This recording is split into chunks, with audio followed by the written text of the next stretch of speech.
game we go. This is game one of a best three series between DFYG and RRQ Hoshi. Everybody wants to see this because it's Setsujin going up against Super Ken. And you would think that this DFYG team is from the China region, but Super Ken himself has played so many times up against Setsujin. Back he was playing when he was playing at the LID. So this is gonna be an important match for the two junglers that we have right now. Your casters, Wolf and Naisu. Nicely. I am so excited about this Lancelot versus Ling matchup. Wolf, when was the last time we saw Ling, man? You know, maybe it pops up occasionally in different parts of the world. But for the most part, he's not really in the meta, right? This is not a hero that you typically see currently in the meta. It's great to see it, though. Game one in this best of three, again, all this, you know, at the end of the day, we're going to see some more teams go home, of course, here in the quarterfinals. But this is a bit of a risk, I have to say. It's been, you know, one of the things about Ling is obviously he can still provide quite a bit of damage output, quite mobile himself, but, you know, in a way, you're going to have to go ahead and support this. It's a lot harder to do that rather than a Lancelot. But they both, I will say this, the caveat there is they both can kind of take care of themselves. Like, if Ling gets in a bad situation, he's most likely going to be able to survive with his mobility. You could say the same thing about Lance, you know, and it's just, why do you think that is? Why isn't Ling so often in the current meta? Yeah, it kind of farms slower than most of the junglers. It's more like, why would you go for the Ling if there's like Hayabusa, there's Lancelot? It's like he's just at the bottom of the list. And partly because you need a lot of farming, and also you can easily pressure him in the jungle. Let's see if I do that. He is going to make his way up here to this fight, though. A lot of flicker is already burned. RWM dropped down too. And Setsujin will get the turtle, but the first blood going over to Super Ken. A bit of a trade there. Objective for the first blood. DFYG, though, with that first blood going in the hands of Super Ken here on this lane, are just going to help his case even further. You know, you can scale up faster on this Ling, who, like you mentioned, Wolf, might jungle a little bit slower in comparison to the Lancelot. So it's going to be up to RRQ Hoshi to find something across the map. But this is the thing now, too. When you have that level 4 available on the Cho, you know that's going to be the play to make. And speaking of the roams, man, Edok on this Tigreal once again. We got to see the Tigreal in the hands of RRQ Hoshi in their game against Team Falcons. And that's what we talked about after the patch came out. Had some of its improvement there, right? If for you guys that don't know, his second skill, the Sacred Hammer, it now is faster, man. It actually happens so quick. Oh, just like this. Pressure up top. Diamond Tempest Blade's going to be used as well, and that is a clean, easy kill in the top lane. Had the best game for Diamond for sure. Dying twice already the first 3 minutes of the game, and gonna be up against Esmeralda. It's not gonna get easier for Diren in the next few minutes.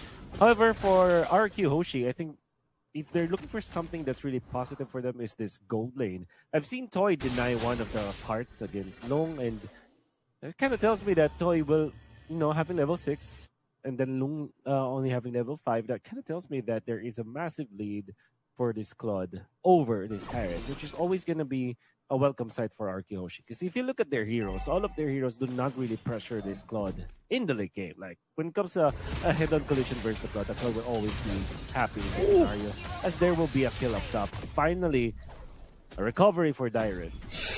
Putting them on the board here for RRQ Hoshi. Turtle's coming up, second one of the game.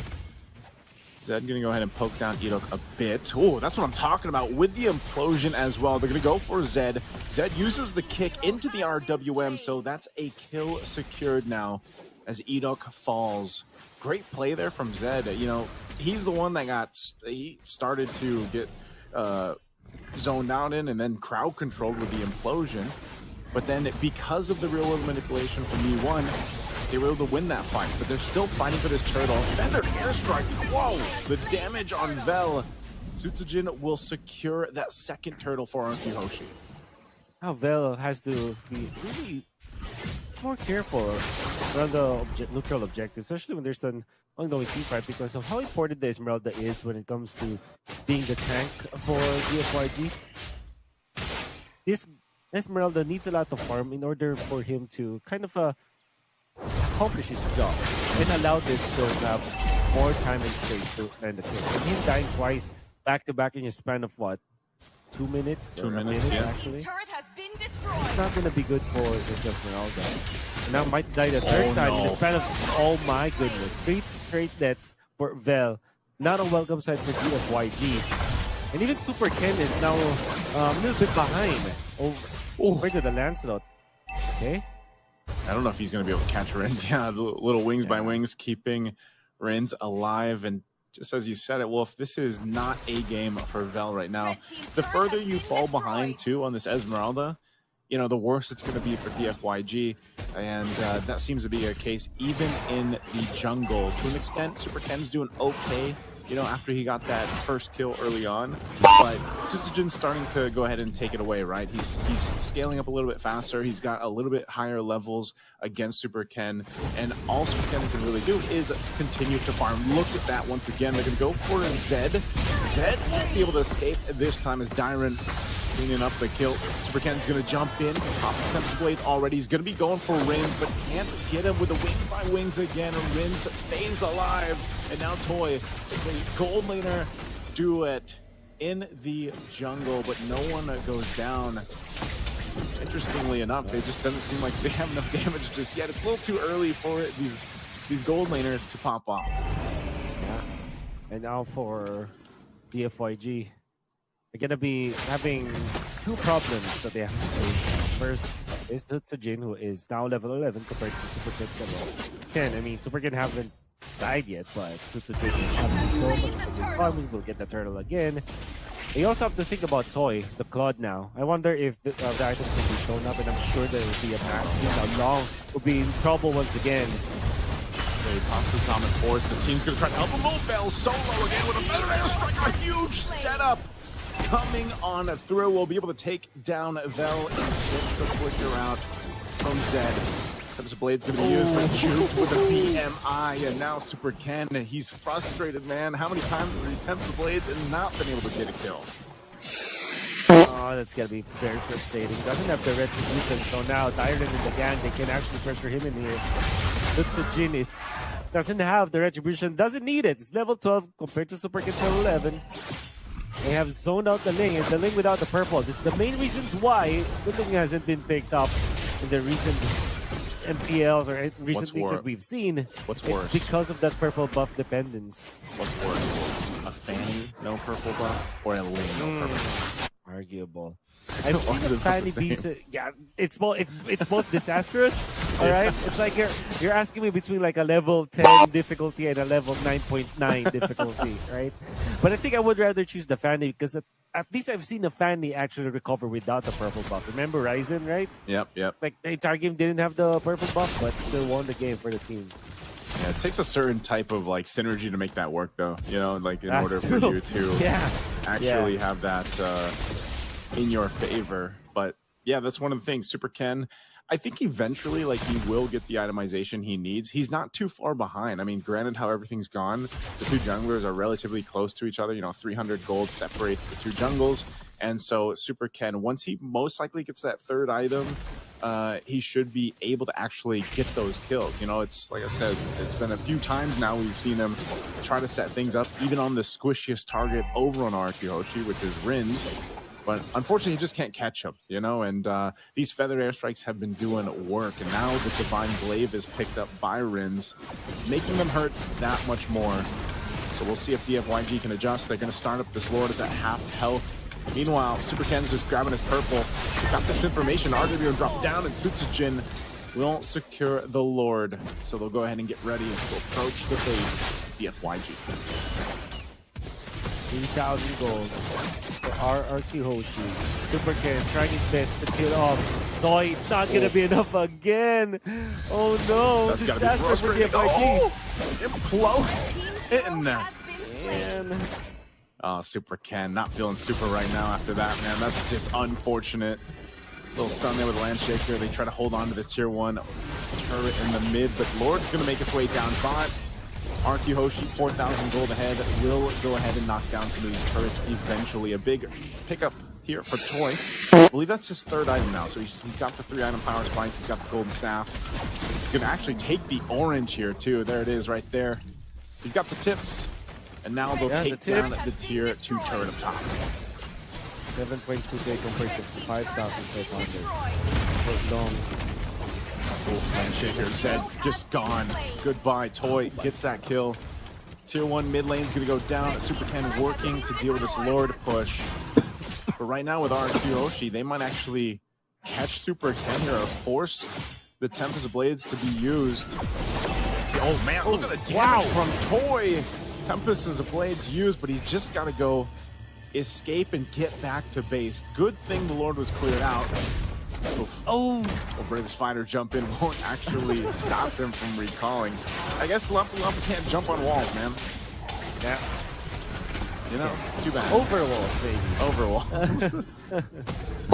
Not on the wall, but this is looking really dark now for DFYG. The fact that even Super Ken is not able to get a kill now kind of makes you think, like, why do we still get this lane? Why did we draft this lane?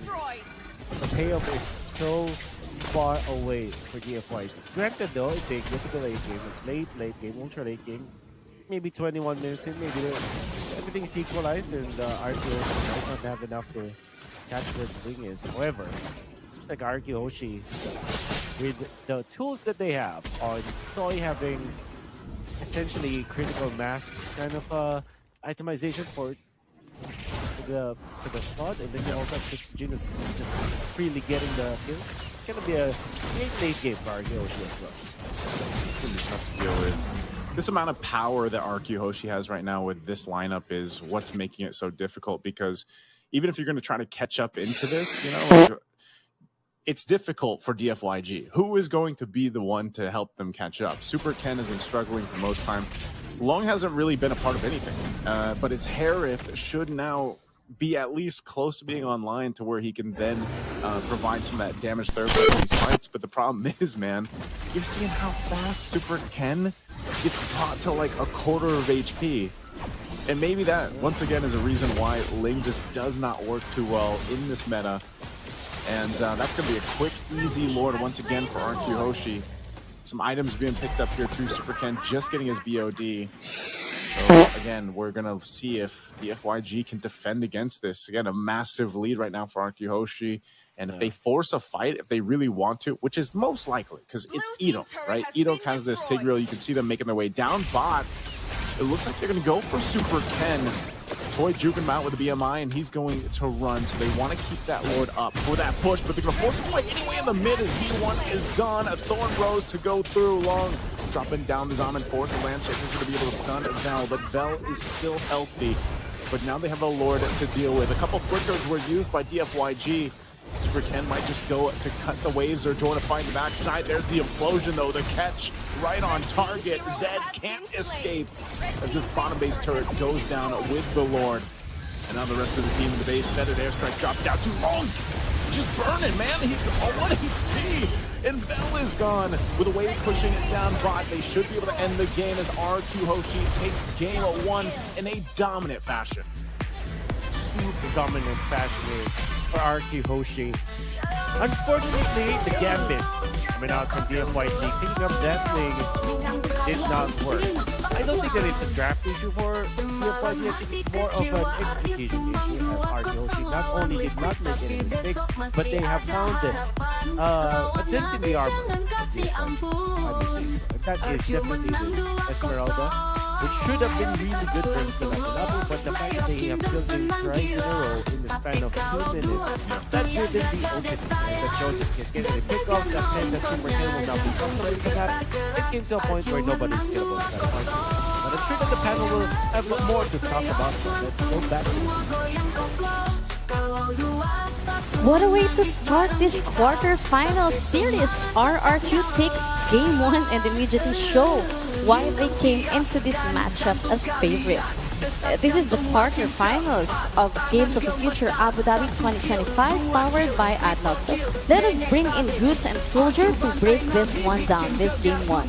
A Soldier? To be honest, for RRQ, the beginning of the game, like of the day, the first match of the day, it was very fabulous.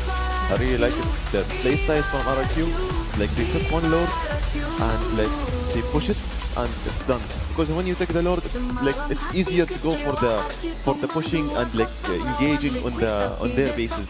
So to be honest, Just I looking really at the like it. draft, I knew that RRQ was just going to Yeah, like well, yeah. on paper and on execution and on the game. Basically,